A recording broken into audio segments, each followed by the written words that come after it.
They're filthy junk traders who sold you off for drinking money. Liar! Rey's parents were nobodies that died on Jakku, immaterial to her story. Or at least that's what we think if we believe the traitorous murderer that uses child soldiers. Liar! I've seen many people claim online that this is a great departure from George Lucas's blood supremacist ways and J.J. Abrams' obsession with connection crafting.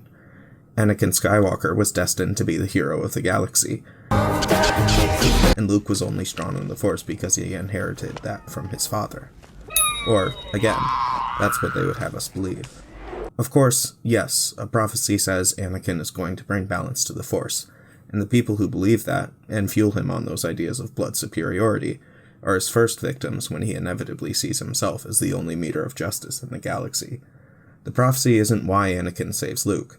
It's something the Jedi use to assuage their doubts about Anakin. It's very dangerous putting them together. I don't think the boy can handle it.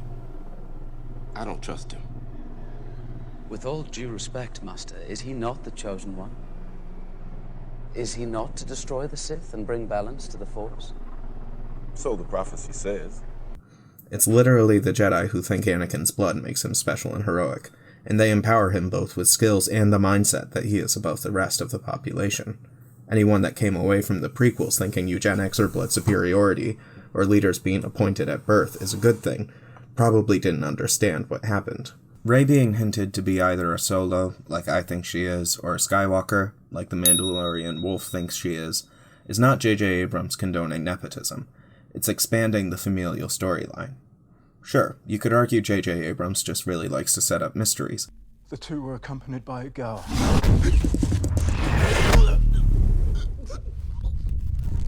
What girl? Who's the girl? But when both Kylo Ren and Maz ask who this girl is, and then we cut away to a different scene instead of getting a simple answer, there is good reason to think that Rey has some connection to the plot. Add in the lightsaber being bound to her, her story mimicking Luke's, her looking like all of the Skywalkers and Solos, and it's hard to argue that there at least wasn't some connection between Rey and Star Wars' first family. But you know, what's wrong with Rey's parents being nobodies? Sure, there were hints that her parents left Jakku and that she was connected with the Skywalkers, but isn't it just fine if she's a hero from an empty background? Doesn't matter who Rey's parents were, she's still the best. Well, aside from this being bad writing, as subversion doesn't equal cleverness, this also feels like a bit of a way, at least to me, of distracting from Finn's character. What's the appeal of making Rey a daughter to nobody of import? It doesn't fit narratively, and it doesn't expand the universe at all. The appeal, as I've seen iterated across the internet, is that Rey is a hero without a background, a hero without familial ties to get her to the status of main character. But why is that subversive, or at least more subversive than what we already had? Finn was already the character that wasn't tied to Skywalkers by blood. He formed relationships with Han and Leia, and he was willing to risk his life to save Luke, but he wasn't reliant on the names of Skywalker Solo or Organa to make an impact on the grand story. Rey being a nobody would do the same thing, except she's already had the first half of the Chosen One storyline. If you don't believe that Rey is a Chosen One, even with having nobodies as parents, compare her to Harry Potter, one of the most famous Chosen Ones in Western pop culture. Both of them are connected to a specific weapon. People treat their arrival with awe. They have unexplained connections with the villain at the start of their story, and everybody wants to see them on their side of the war. Rey may not be Anakin's granddaughter, but even in Rian Johnson's Star Wars, she's the chosen one. Darkness rises and light to meet it. I warned my young apprentice that as he grew stronger, his equal in the light would rise. But of course that's not enough for some people. She's occupying the role of the chosen hero, while traditionally, at least in The Force Awakens, Finn is occupying the role of the hero by choice.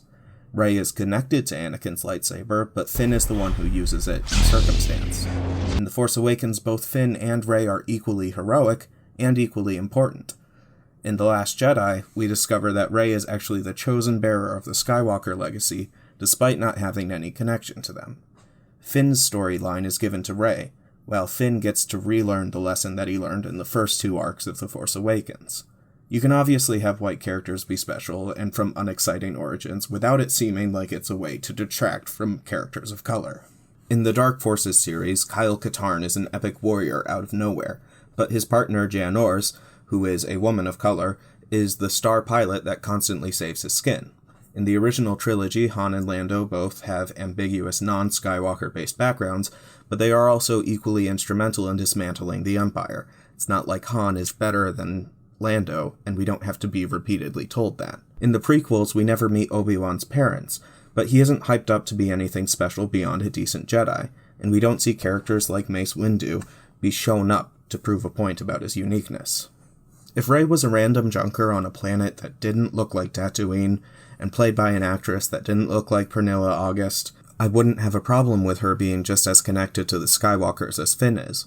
But with the setup and the switch, what we have ultimately is just the 1000th iteration of a white character being better than her counterparts of color. This isn't a step forward, and this isn't a rejection of white supremacy or blood superiority. It's, in fact, the prophecy that the Jedi believed, a naturally powerful being coming from nowhere. And if that's all that the main hero can be, the fulfillment of the prophecy that doomed the Jedi, then personally, count me out. Ladies and gentlemen, this video was a collaboration between myself and the Mandalorian Wolf, a fantastic editor and video producer who I would not have been able to make this without. You should certainly check out his stuff. You can find it at his channel, The Mandalorian Wolf, and at the Star Wars Shadow Council. He's fantastic, and if you're subscribed to me and not to him, I don't know what you're doing. And if you're not subscribed to me, you should still be subscribed to him. He's the best. Thanks again.